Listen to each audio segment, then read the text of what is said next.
Hello, everyone. I thought long and hard about what could be the most useful thing I could do for you all right now. And I thought that for all of you who are out there thinking, I might just want to change job, so I might just want to start again. And for those of you who have had to find themselves looking for a job because you've been made redundant or because you're in fear of redundancy, or perhaps you're coming to the end of your furlough and you just don't know what's going to happen next, I thought it could be good to spend some time thinking about how you're going to be interviewed and how you can prepare yourself for any interview that might come along your way. And when I say prepare yourself for the interview, I mean to give you some headings to think under and for you to look at your own CV, which as I've suggested you should have in front of you ready for this session, and think how the words I'm going to say apply to your CV to help you with answers that you might give in response to questions of your interviewer, and to help you to present yourself in the best possible light and under headings that are going to be instantly recognizable to your interviewer. Because the easier you are to interview and the clarity with which you can express yourself and the insight that you can demonstrate into knowledge of yourself will all help you very much in terms of making yourself agreeable to the point of an organization wanting to offer you the opportunity of joining them.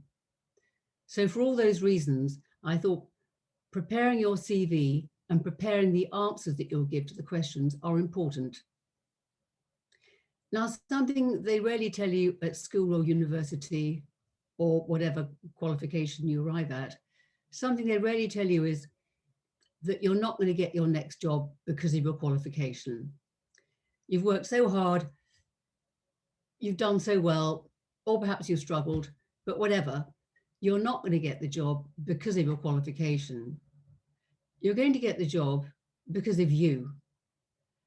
So being you and demonstrating who you are becomes an incredibly vital part of the interview process.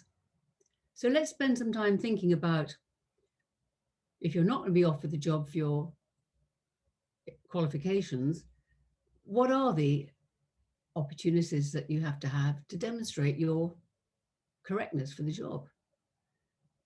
Let's call them competencies. And competencies come under various headings.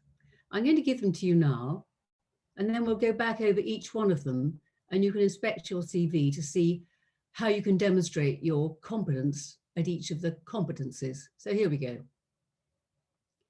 First of all, the definition of a competency is anything for which you can't pass an examination, basically. No one's ever set a paper to pass a competency examination. But your actions in day-to-day life, throughout your life, will demonstrate your actual competencies. And here are the listings. There's the power of influence, how well you can influence other people.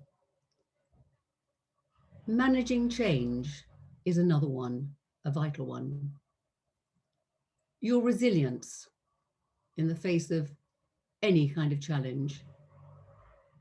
Your level of initiative in the face of needing to use it. Your adaptability to given situations and circumstances.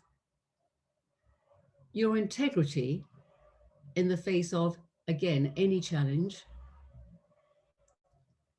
Your ability to problem solve and analyze to even understand what the problem holds.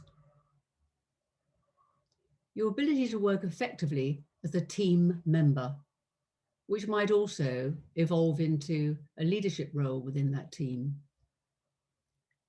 Your communication skill, that would be the written and the spoken word. And your ability to be able to listen, that would all be included in communication.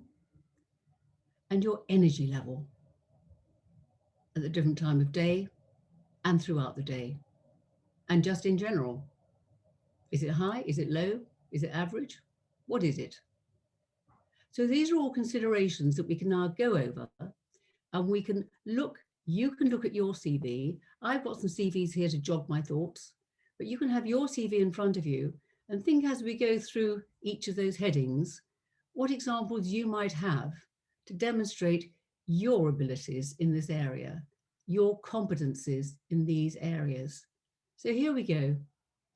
And this, I hope, will be helpful for young graduates starting out, second jobbers embarking on the second leg of their career, but also people who have been working for upward of 4 years and upward of 15 years, because we all need to refresh the way we look at ourselves and the way we demonstrate ourselves and how we've developed to the outside world and to the interviewer.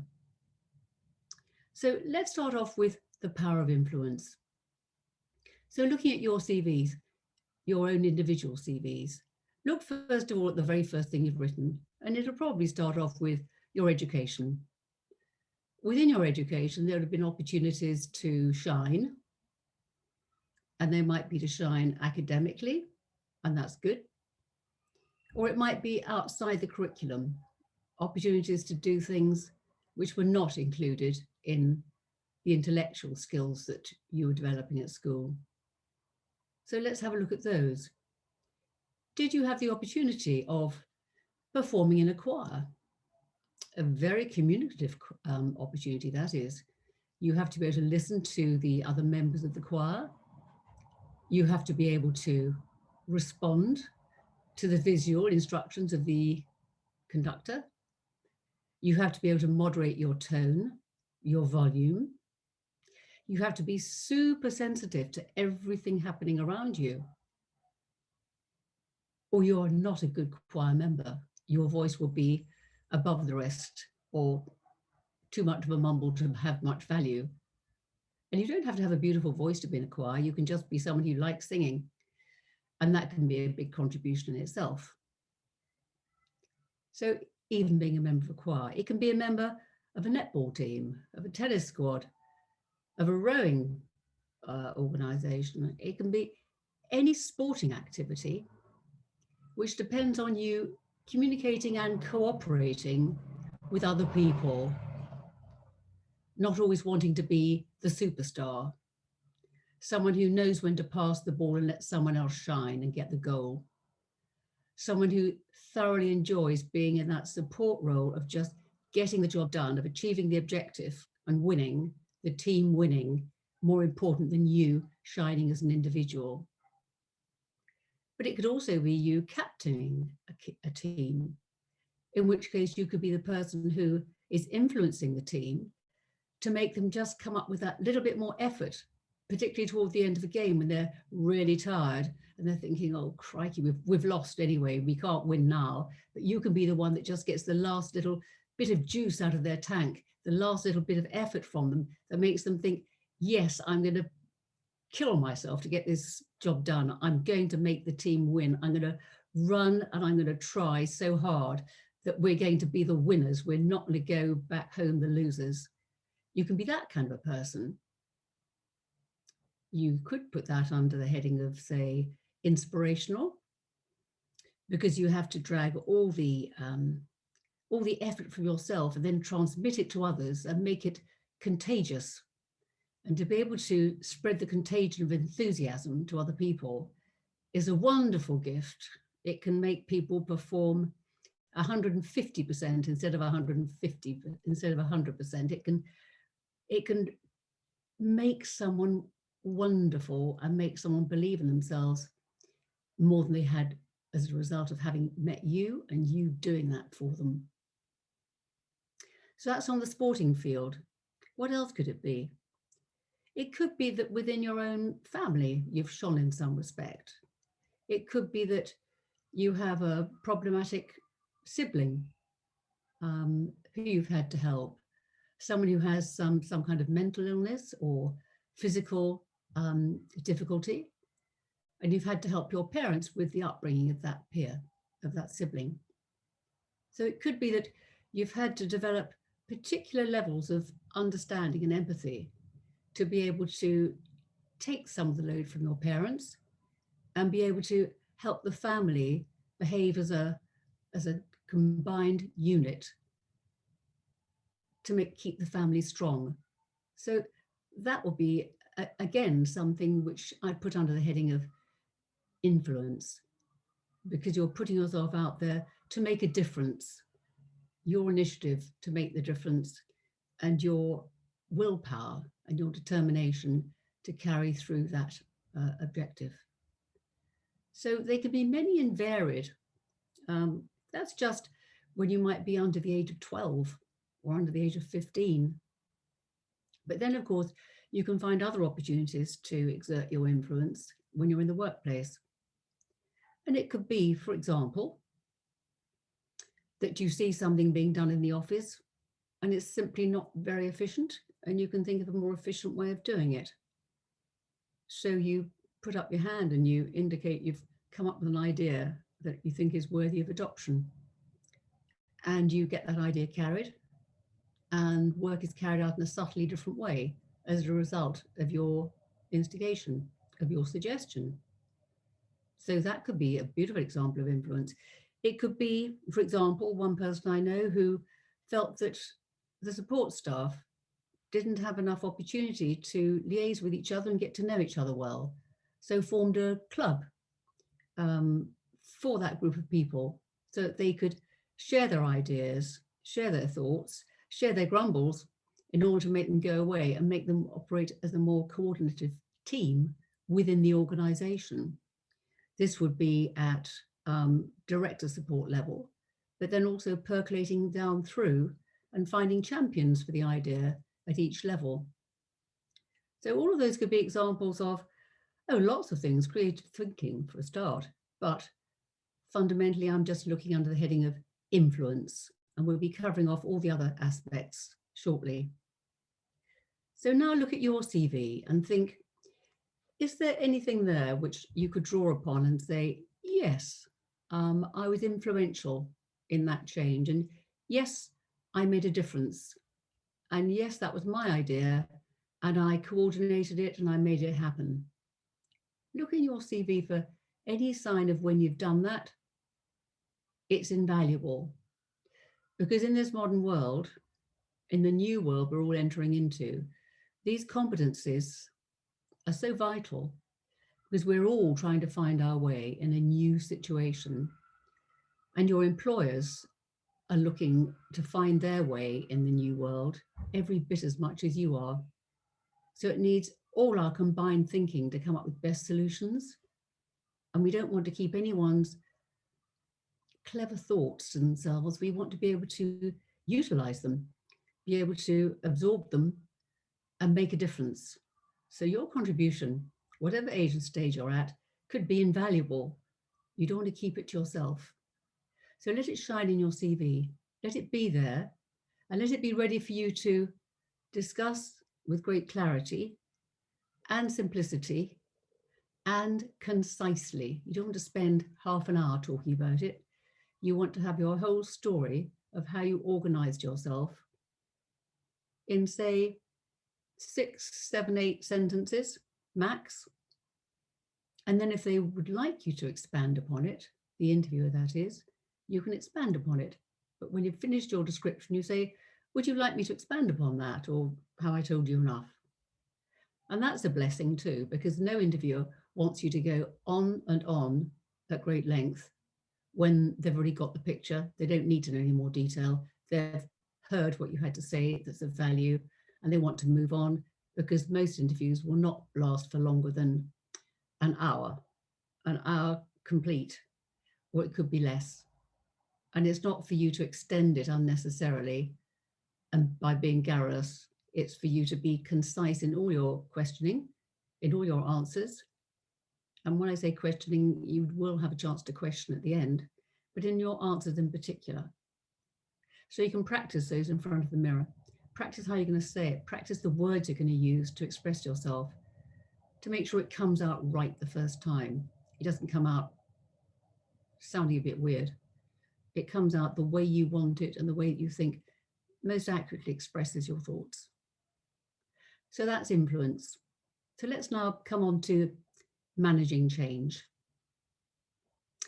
Managing change. Well, you're having to manage change by changing job. You're having to manage change by simply starting in a new situation. And any future employer wants to know, how long are you going to take to settle down? How quickly are you going to pick up and learn new routines, new ways of doing things? Are you going to have to be told things 2-3 times? Or are you going to be told one thing once and then see another way of doing it so you can go straight in and become an invaluable person very early on? What kind of a person are you? Well, look at your CV. What can you find there to support your situation? I have a CV in front of me here where the person concerned found themselves doing a lot of temporary work. They did temporary work in the UK for banks, also for hedge funds. And then they also did it in Paris for an American firm. Well, with the practice that they had of changing country, changing company, changing business, it gave them a lot of information to draw on. So they didn't have as many things to have to learn all over again when they started their new permanent job. So simply the fact that you've temped in different situations and different countries, and perhaps using different languages, can of itself prove that you are capable of managing change. Why? Because you've had to do it. You've got practice at it. Another example would be someone who's had to change schools lots of times, perhaps because of their parents' background, their work. Perhaps they're in the army, or perhaps they're in the diplomatic service, or whatever, but they moved around the world or moved around the country. Well, every time the parents moved, perhaps the child, you, had to change school. That can be pretty disorientating for a lot of people. But if you've been doing it all the time, you get used to it. Or it can be still very stressful to you, but what kind of a person are you? How has it affected you?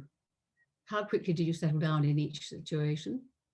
Have you got an example on your CV of how you've had to manage the change of perhaps switching schools when you were 13, 14? Difficult because everyone's got their little cliques by that time. So you have to find a new group of friends, and that's not always easy.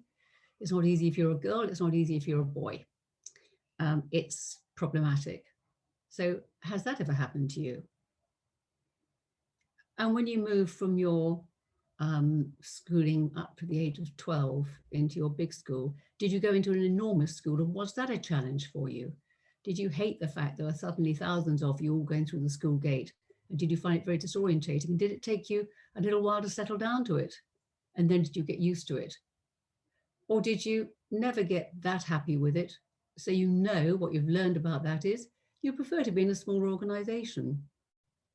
So through having managed change through your lifetime, you can talk freely and with some insight into yourself about where you fit in best. Some jobs require you to be extremely exposed to a huge number of people, but on the whole, it tends to be about 20. But how are you with different people from different cultural backgrounds? Are you easy with it because you've been exposed to it so much? Or do you simply find incredibly interesting because you've never been exposed to it before? So attitude counts for a great deal, as well as experience. Just because you haven't done it doesn't mean you won't be good at it. It just means it's a new opportunity for you, and it could be a fantastic one for you. And if your attitude is one of enthusiasm toward learning, then great. And it could be something that makes you feel so thrilled. We had someone just recently registering with us who had worked as a receptionist, not very well paid. So she supplemented her income by working in the evenings as a waitress at an Indian restaurant. She subsequently applied for a job, a government job, and the interview went okay, but not brilliantly. And she was getting ready to be shown out with a thank you for coming, but I don't think we'll be taking it any further, when the interviewer shared with her that they were having great difficulty in filling a job where it required some knowledge of Indian culture. And if they knew anyone, it would be great if they could put them in contact. At which moment she admitted, having never put it on her CV, that she'd been working as a waitress in an Indian restaurant for the last 4 years. So they asked her to sit down again, they talked to her about it again, and they offered her the job, working in the particular environment where within the embassy, it was invaluable to have someone with knowledge of Indian culture. So just because it seems unimportant and insignificant waitressing in an Indian restaurant, put it in. It's an important aspect of a whole area where you've been able to learn, survive. If you've been there for 4 years, you've done very well. They must have been very happy with you and you must have been very happy with them. So that was a good fit. So put it in, because everything you do has an impact on the kind of person you are. And it's not possible to do anything without learning at the same time. It's just not possible. So if you take it that everything you've ever done in your life has provided you with some kind of learning, make sure everything you've ever done in your life goes down your CV, and particularly your extramural activities. That's the thing that's right at the bottom of the second page of most people's CVs, although sometimes people just leave it out completely. It's called interests or hobbies. We had another brilliant person, very clever young graduate who registered with us a couple of weeks ago in London, and they were very good, but we wondered what was bubbling beneath the surface. And then it came out in their spare time, there'd been a downhill racer for the England team, but they hadn't put it on their CV because they thought it wasn't relevant to applying for a job in an office. Now, we disagreed with that entirely. We thought it was extremely relevant, because if you're willing to put on a pair of skis and point them downhill and go as fast as you can, I mean really fast, 60 miles an hour, without a car around you, just you on your skis. If you can do that, you've got an incredible amount of courage, you've got a lot of nerve, you're very competitive, you're determined to do your best in very terrifying circumstances, and you're thrilled by challenge. You're just thrilled by it. You're not somebody who says, oh gosh, I don't fancy doing that, that terrifies me. You're somebody who says, yeah, that's terrifying, so I want to do it. And we're all different. It's the differences that make you stand out. And I think for a lot of us, we think, well, let's just put the camouflage on and look like a really good human being. Well, there's no such thing as a really good human being. We're all good for different things. We're all good at different times, and we all shine at different times in our lives in different sets of circumstances. So if you want to stand out and not just look like a sausage going through the sausage machine of education, first job, second job, third job, put down all the little funny things in between that make you and distinguish you from other people. That's the bit that counts. And if you've worked as a waitress, stick it down. Working as a waitress, you really find out what it's like to have a different table of people, 5 different tables of people in one evening, all with different desires, all different cultural backgrounds, all wanting it then, all wanting it good, and all with different ways of expressing themselves, sometimes pleasantly, sometimes not so pleasantly. And you as the waitress had to cope with it. And you don't get a tip unless you cope with it well. So if you want the money, you have to be good at it. Or you have to be able to handle it when you make a mistake, or you don't get any money in your top pocket or your back pocket. And certainly working on the minimum wage of a waitress, you need the tips. So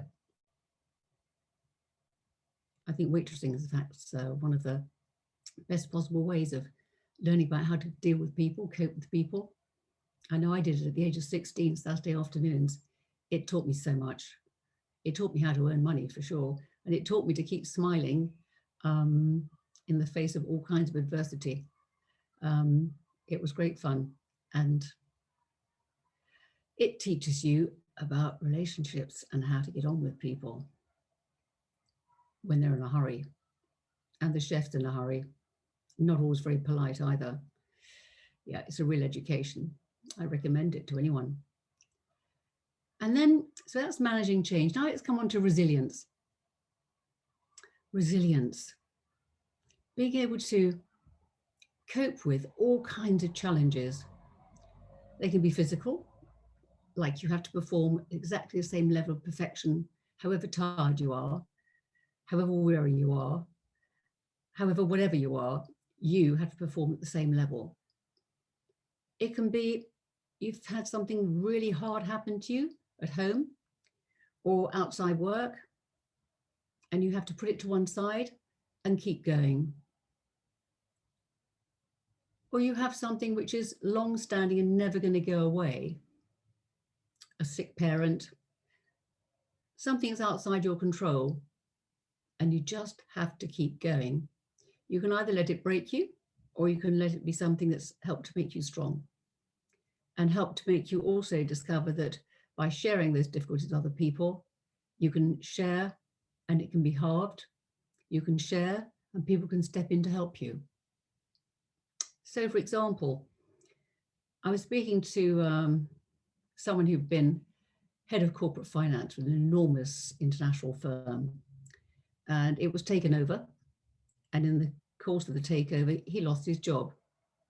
He had a wife, children, house to support, children away at school. It was a big, big challenge for him.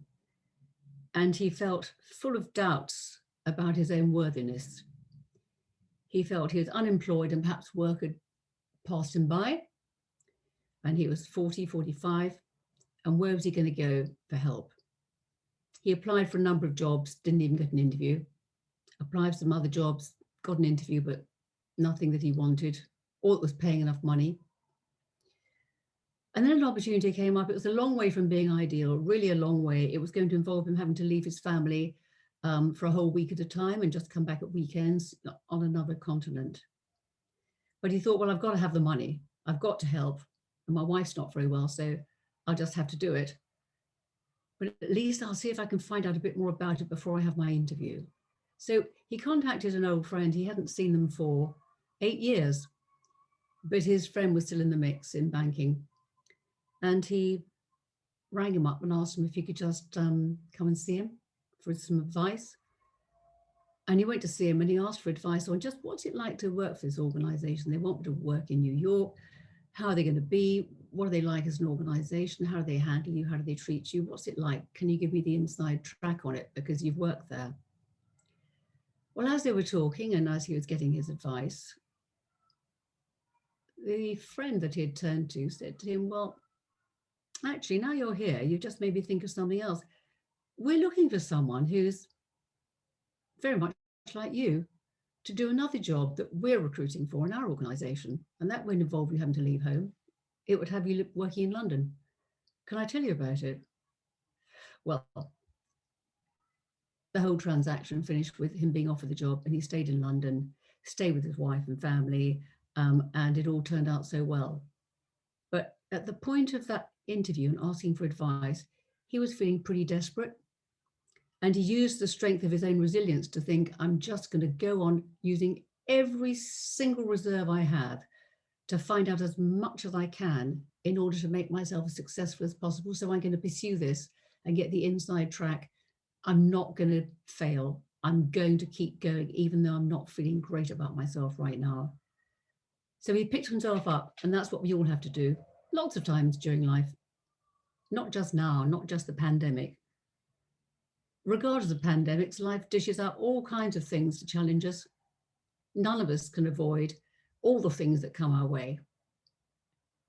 No one's that lucky. I don't know anyone who's been lucky enough that their family has avoided any kind of serious challenge, either financial or health-wise.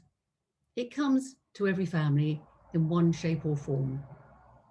So resilience and getting used to thinking, well, okay, it's hard, but the only way through is straight through the middle of it. So I'll go for it. I'll just have to face up to it and go for it. And that's what resilience is measured by. Now, if you look at your CVs, there'll be something somewhere in your CV where you find yourself thinking, oh, what am I going to do? This is just so hard. This is so difficult. I'm feeling really challenged by this. It could be a very good idea for you to pick that one out and then to unpick how you approach the difficulty, just what steps you took, what actions you took, what you said and did and who you turned to, who you cooperated with in order to get out of that situation and improve your situation. So it's the bad things that happen to you that can often be the best way of evaluating the strength of person that you actually are. So look at that and think how you can use that to your advantage. Resilience is one of the most important things when it comes to survival in this world. And then initiative. Well, look at your CV. Where have you shown initiative? Was it in your work? Was it during the pandemic when you thought, I really want to do something to help someone who's in an even worse situation than myself? It could have been keeping someone company. It could have been sewing stuff up for the NHS. It could have been helping with the queuing. It could have been anything physical, or it could have been something that was more at the other end of a phone, working with the Good Samaritans, working for the Samaritans rather, or working for a charity, something that's pro bono. All those things could be shown as being initiative-based, and also showing something else very lovely, that you have an integrity about you, which makes you want to help the human race. So if you like, I'm sewing together initiative and how you can use it simply as a form of intelligence, or also as a way of demonstrating the integrity with which you deal with your fellow man. And both of those things are incredibly valuable. Everyone wants to have someone in their team, someone in their office nearby, who they can trust to have a very decent response to any difficulty they might have, to want to do the right thing by everyone else and be supportive, and someone who has the brain power to be able to see through a course of action that's going to bring about a good outcome for everyone concerned. And they'll do it freely, willingly, and with pleasure, because it gives them a great sense of achievement, if you like, to do something which makes a difference to other people, a good difference to other people. Adaptability. Adaptability in managing change tends to overlap quite a lot. But having said that, let's say adapting to different practices. I wonder how well you've all adapted to having to use Zooms, having to use the kind of online communication that we all have to use now. And perhaps some of you have stepped back from it and not really involved yourselves very much yet. It's something we all have to do. However much you loathe seeing your face on a screen looking back at you, however much you don't like listening to your own voice, however uncomfortable you are with it. If you're uncomfortable, if you don't like it, it's an essential part of the future. So you better just start doing it a lot. And when you've done it a lot, you'll begin to like it because you'll get better at it. But the one thing you can't do is avoid it. So just get used to it and show your adaptability by taking that approach. So if it's part of a job specification that's come up, you can say, well, I haven't had to do it yet, but I know it's an important part of my future.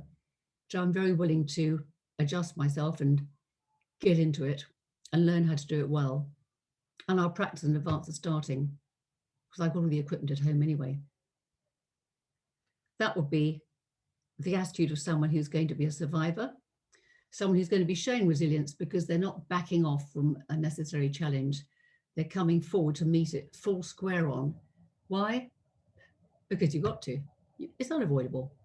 If you want to stay employed, it's unavoidable. So you're going to do it because that's the way forward. And that's the way forward, whether you're 22, 32, 42, 52, or 62. If you want to stay in the mix, you've got to just continue the routing that everyone else is taking, because being left behind isn't an option. And also, it's not so bad once you get going. It really isn't. Let's talk about problem solving. To be able to solve problems, you have to be able to see that it is a problem to start off with, and you have to be able to analyze it. So how are you going to do that? Well, you can see if something just doesn't work, and you can think, well, it doesn't work. Why doesn't it work? Let's see if I can make it work. So you can think about what's been the most complex situation you've ever been in, at home, or in the office, or at school, where there was something you knew needed fixing and you got involved in finding a solution to that. Think about the most complex one in terms of the size, the number of things that need to be altered, the number of people you had to cooperate with in order to do it. It could just be as simple as organising a conference. I say as simple as organising a conference, but was it an overseas one? Was it a local one?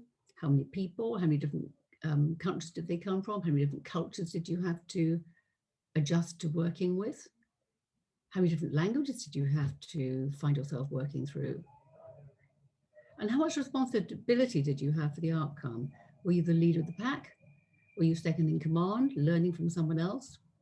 Or were you leading it and having to report back? Were you having to handle the finances? Did you have a budget to stay within? Did you stay within it? How did you stay within it? What steps did you take to remain within it? All those little details are something which are important, of significance, because what we're really moving around there is to discover how much autonomy you manage to develop for yourself in that situation. If someone's good at solving a problem, on the whole, people say, okay, well, you can see what needs doing. Can I just leave that one with you? The moment someone says, can I just leave that one with you? Okay, you've got the job, you've got the responsibility, which means you've got the learning of what it is to have to behave with autonomy. Behaving with autonomy is what directors do.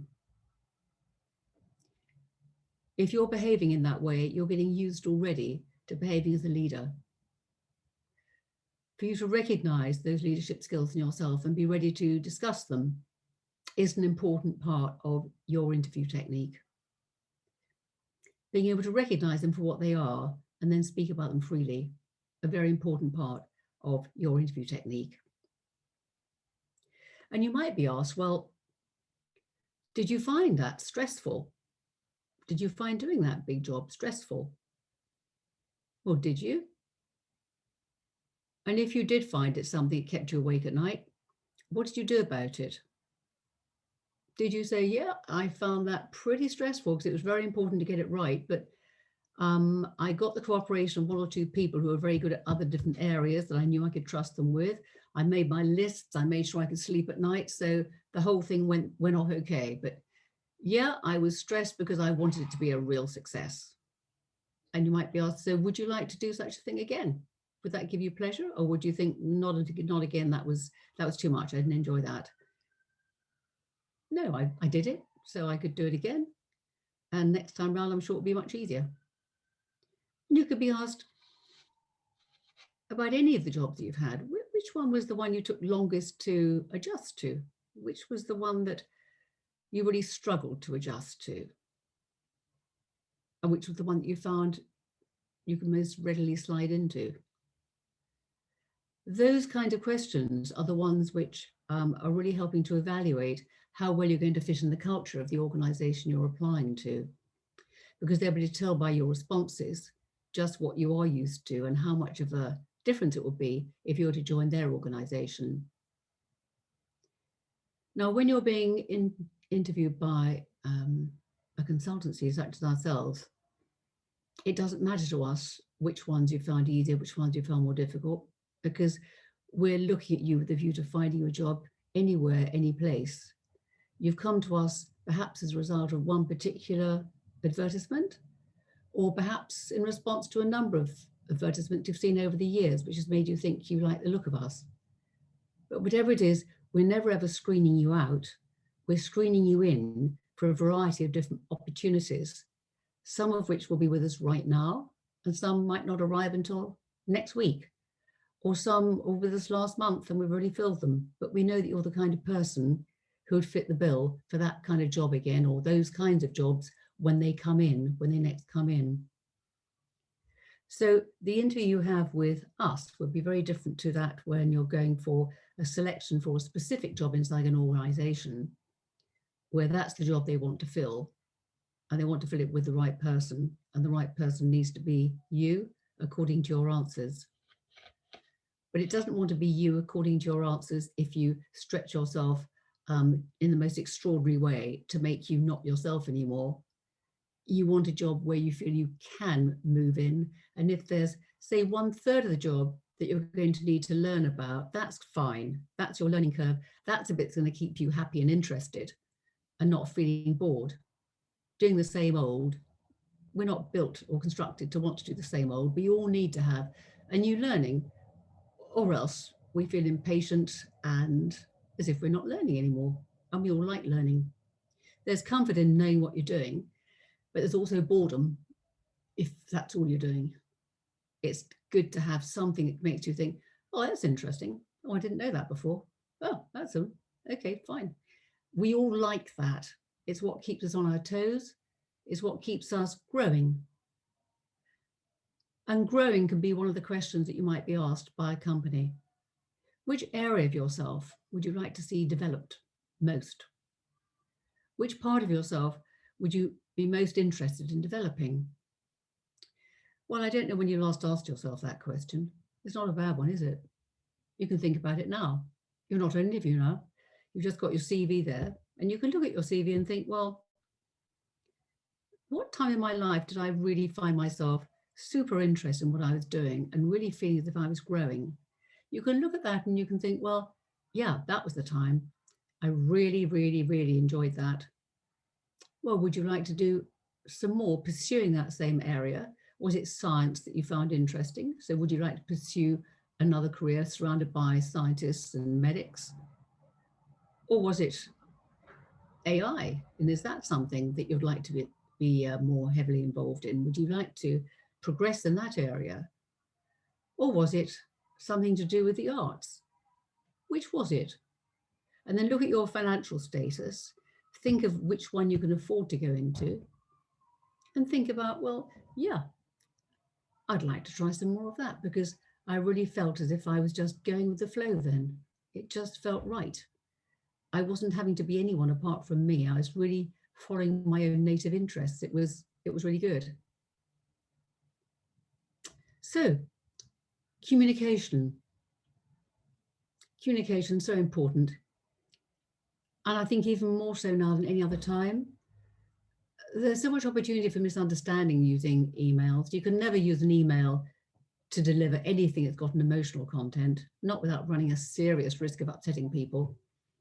So look at your CV and think, when did I really have to use my communication skills? When did I really have to be skilled at ensuring that the company sang, that my team was interpreted in the right way, that my direct report was seen as being a very agreeable person, even though they're having to perform a difficult job and having to do things which are quite unpleasant for people sometimes? How did I manage to represent that person? And did I enjoy that role of having to make someone who's pretty testing and difficult to work for look as if they were very agreeable at the same time as having to make a lot of difficult changes, hard changes inside the organization? Look at it from that viewpoint and think, well, did I enjoy that? And if you did, well, great.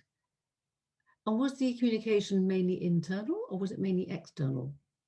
And do you find internal communication between members of staff as interesting as external communication when you're involved in representing your organization? Think about it from that viewpoint as well. And think which is you, which is the bit that gets most satisfaction for you personally. And your effectiveness with other people. How effective are you? And what evidence do you have to prove it? If you're going to say you are effective at dealing with other people in a team situation, you better have some evidence of when you worked in a team. And when I say evidence, something concrete that you did, something you carried out, some action, some activity that perhaps you carried out with other people inside the team. There's something that made that team sing.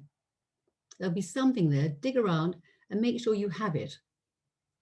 I see so many CVs where for every job, there's almost the same line of what you did, which is repetitive, so not very interesting. What's interesting is the additional growth that each role might have brought to you. And that's what you should be writing about in your CV. Now, does your CV represent you in that way? Do you have lines that actually demonstrate that you have learned and developed in that role?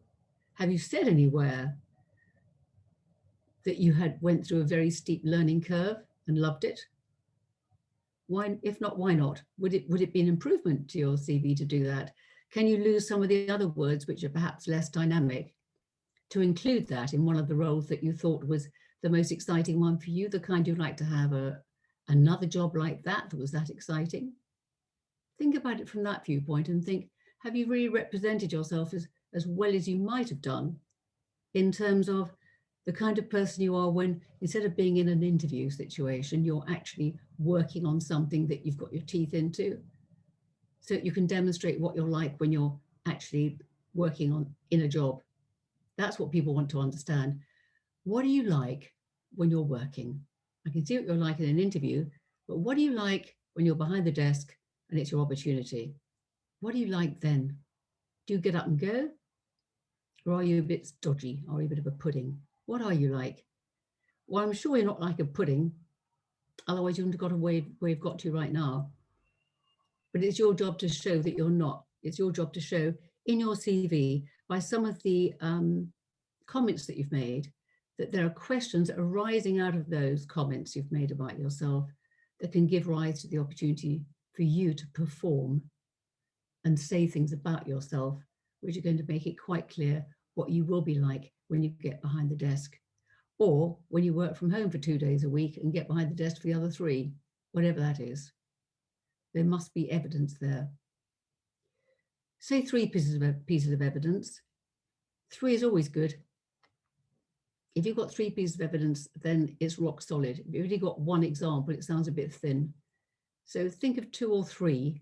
So whichever way the interview goes, you've got something to fall back on that's going to be appropriate for the interviewer, because every interviewer is different and you respond differently to every interviewer. So just make sure you've got enough variety of examples in your hand to be able to show yourself to best extent. And then energy. Energy, how much energy do you have? Well, if you're a working mother, by the end of the day, probably not very much. However, you might have expended a heck of a lot more than everyone else just because you've been managing school runs, working, putting to bed, doing the meals, blah, blah.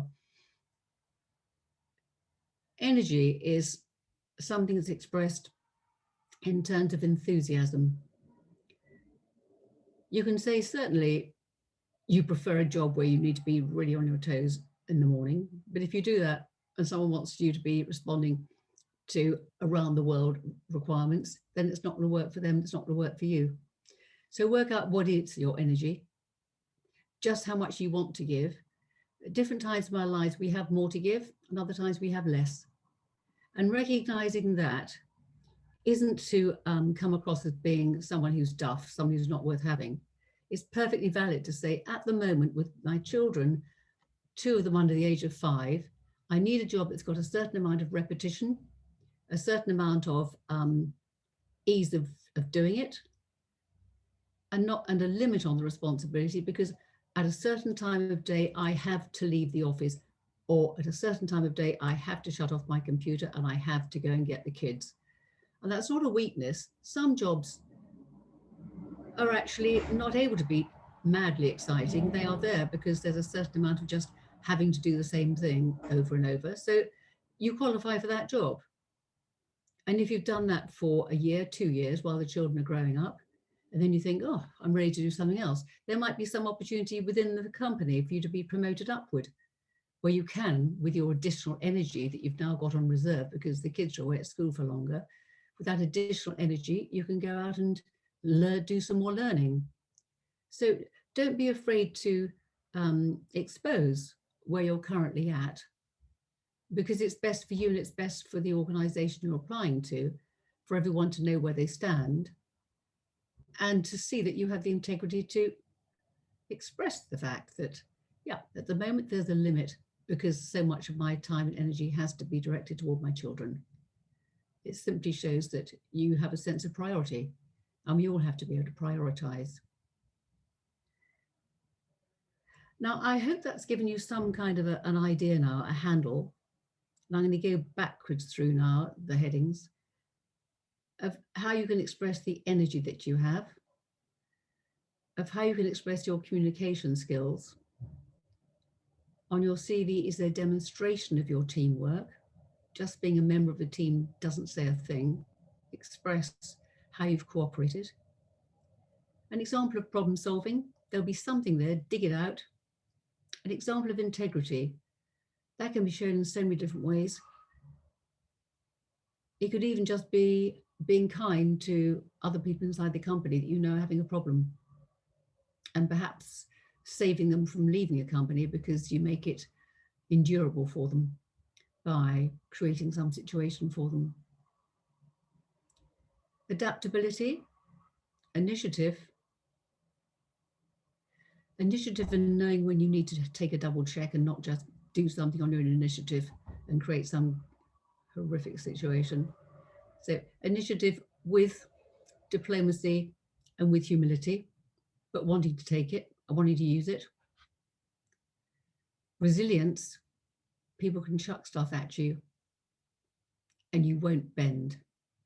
And certainly coming out of this pandemic, there are going to be a lot of companies under so much stress and difficulty. They're going to need people who will simply bend with the wind but not break. And that needs to be you. It needs to be you for your own self and for your family. And it needs to be you for your employer, to bend with the wind and not break. And influence.